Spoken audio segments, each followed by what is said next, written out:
तपाईको मोबाइल हरायो भने 1 मिनेटमै फेला पार्न सक्नुहुन्छ भन्ने थाहा छ। मोबाइल हरायो भनेर आतिनु पर्दैन। अर्को मोबाइल वा कम्प्युटरमा तपाईले फेला पार्न सक्नुहुन्छ। आउनुस् म सिकाउँदै छु।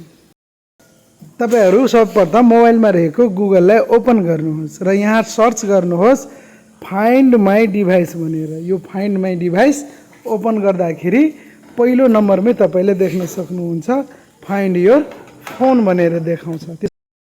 यो तपाईको ओपन हुन्छ र एउटा यसमा तपाईले जीमेल एकाउन्ट लगइन गर्नुपर्ने हुन्छ। त्यसपछि मेरो यसमा जीमेल लगइन अलरेडी छ र यो मेरो मोबाइल भनेको Realme RMX रहेको छ। यसलाई मैले ट्याप गरे। त्यसपछि यसले त्यो डिभाइसलाई लोकेट गर्दैछ। त्यसलाई ट्याप गरे।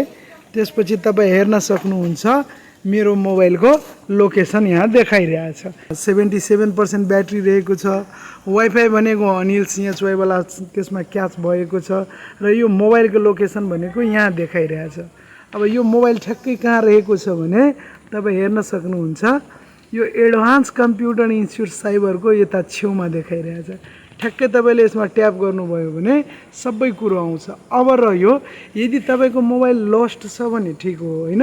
त्यसपछि तपाई लस्ट छ भने हराएको छ चोरी भएको छ भने सेक्युर डिभाइसमा क्लिक गरेर तपाईले यताबाट मोबाइललाई तपाईले यतैबाट पिन प्याटर्न अथवा पासवर्डबाट लक गर्न चाहनुहुन्छ भने यतैबाट लक गर्न सक्नुहुन्छ।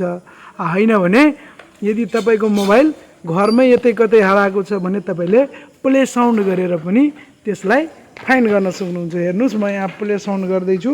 मेरो मोबाइल यदि घर ल तपाईले हेरिसक्नुभयो यहाँ साउन्डिङ भइरहेछ। आफ्नो मोबाइलमा यो सेटिङ अन गर्नु भएको छ कि छैन आजै ट्राई गर्नुहोस्।